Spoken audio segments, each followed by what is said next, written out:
Vítajte kolegovia, dnes si spoločne prejdeme jeden z tých naozaj komplexnejších právnych orieškov.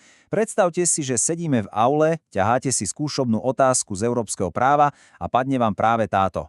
Otázka číslo 8. Vzťah medzi Európskou úniou a Radou Európy, plus porovnanie a vzťah charty a dohovoru. Viete, toto je presne tá téma, kde študenti často zbytočne strácajú body, pretože sa do toho zamotajú. Ale my si to dnes v tomto odbornom rozbore rozmeníme na drobné tak logicky a systematicky, že na skúške s tým nebudete mať absolútne žiadny problém. Náš dnešný postup bude veľmi priamočiary. Máme pred sebou 5 rýchlych bodov. Poprvé si jasne oddelíme inštitúcie. Po druhé, proti sebe postavíme tie dva slavné dokumenty. Tretí bod, pozrieme sa na súdy, ktoré na to celé dohliadajú. Vo štvrtom bode si vysvetlíme, ako sa to celé navzájom vykladá, no a piatý bod, ten bude vyslovene o tom, ako to pekne zbaliť do dokonalej odpovede priamo pre skúšajúceho. Poďme rovno na vec. Bod číslo 1. Dve európske organizácie. Tu musíme hneď na úvod zabiť ten najčastejší a úprimne pre právnika celkom neodpustiteľný mýtus. Ak si na skúške čo i len na sekundu pomýlite Úniu s Radou Európy, verte mi, že komisia okamžite zbystrí pozornosť. Takže, poďme si ten obrovský kontrast pekne vizualizovať. Na jednej strane máme Európsku úniu, dnes 27 členských štátov.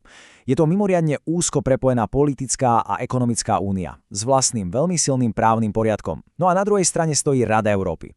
Tu založili už v roku 1949, je to vyslovene klasická medzivládna organizácia a je podstatne väčšia, má až 46 členských štátov. Jej pointa je trochu iná, sústredí sa primárne na ochranu ľudských práv a demokracie na celom kontinente, nielen v hraniciach EÚ. A tu je ten kľúčový háčik, na ktorý nezabudnite. Všetkých 27 členských štátov Európskej únie sedí aj v Rade Európy, sú jej členmi. Ale, a to je veľké ale, Európska únia ako samostatný právny subjekt členom Rady Európy nie je. Sú to dve úplne oddelené právne entity. Toto je fakt, ktorý musíte mať na začiatku odpovede 100% vyjasnený. Inštitúcie by sme mali upratané, poďme na druhý bod. Charta versus dohovor. Toto je ten slávny právny duel.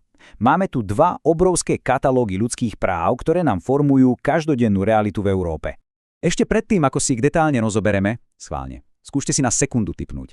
Keby sme tieto dva texty položili vedľa seba a doslova spočítali všetky garantované práva, ktorý z nich by bol širší? Ten starší, historický dohovor z Rady Európy alebo tá novšia charta z Európskej únie?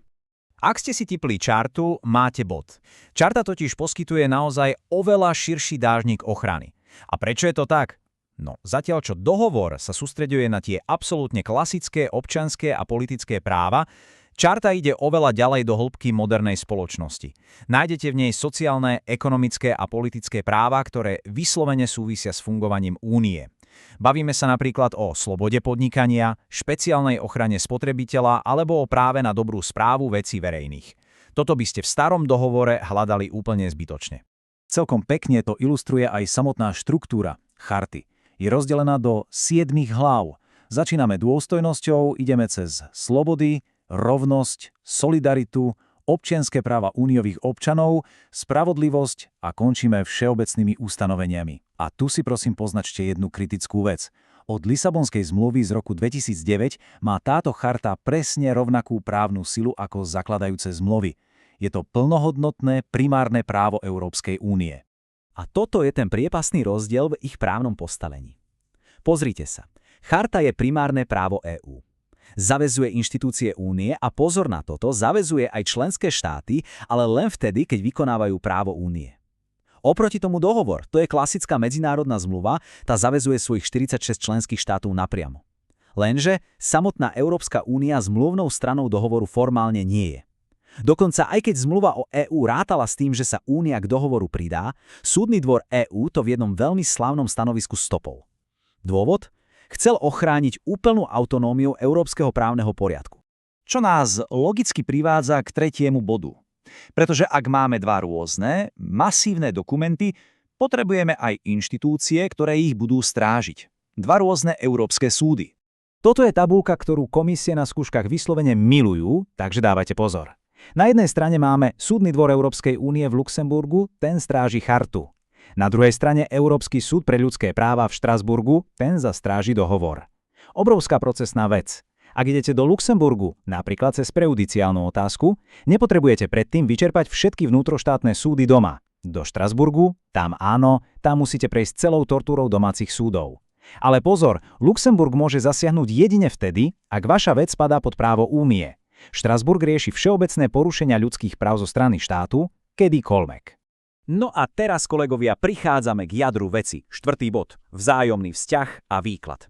Ak by ste si z tohto celého dnešného výkladu mali odniesť do praxe len jednu jedinú vec, tak prosím, nech je to práve toto prepojenie dvoch svetov. Tento konkrétny citát z článku 52 odsek 3 charty to je absolútny základ. V podstate hovorí, že ak charta obsahuje práva, ktoré už garantuje dohovor, tak zmysel a rozsah týchto právov musí byť rovnaký. Čo to znamená ľudskou rečou? Únia týmto jedným šikovným ťahom elegantne zosynchronizovala oba systémy. Tým sa poistila, aby napríklad právo na život neznamenalo v Luxemburgu niečo úplne iné ako o 200 kilometrov ďalej v Štrasburgu. Z tohto nám priamo vystáva niečo, čomu hovoríme zlaté pravidlo. Charta samozrejme môže ísť ďalej, môže poskytnúť vyššiu úroveň ochrany ako dohovor, ale nikdy, skutočne za žiadnych okolností, nesmie poskytnúť ochranu nižšiu. Dohovor je teda taká celoeurópska nepodleznutelná záchranná sieť, úplné minimum ochrany, pod ktoré nemôže klesnúť ani ten obrovský kolos, akým je Európska únia. A tu je ešte jeden obľúbený chyták zo skúšok. Vysvetlivky k charte sú podľa vás právne záväzné? Správna odpoveď je nie. Nie sú formálne záväzné. Ale paradoxne súdy na ne musia náležite prihliadať. Bez nich sa totiž charta nedá správne vykladať, pretože tieto vysvetlivky veľmi často priamo odkazujú na judikatúru Štrasburského súdu, z ktorej to, ktoré právo v charte pôvodne vzniklo. Aby sme si to ujasnili definitívne, aký je teda vplyv dohovoru na EÚ, keď k nemu Únia formálne nepristúpila? No obrovský. Poprvé je to historicky ten najväčší prameň inšpirácie pre súdny dvor v Luxembursku. Po druhé, práva z dohovoru podľa článku 6 zmluvy o EÚ tvoria to, čo voláme všeobecné zásady práva Únie. Sú to silné, nepísané pravidlá. A po tretie, ako sme si práve povedali, dohovor slúži ako kľúč na výklad samotnej charty. Výborne, sme vo finále. 5. bod. Poďme si túto kvantitu informácií teraz krásne zosumarizovať, aby ste presne vedeli, ako to vysypať z rukáva, keď si túto otázku vytiahnete. Tu je vaša trojkroková stratégia pre 100% odpoveď. Krok 1.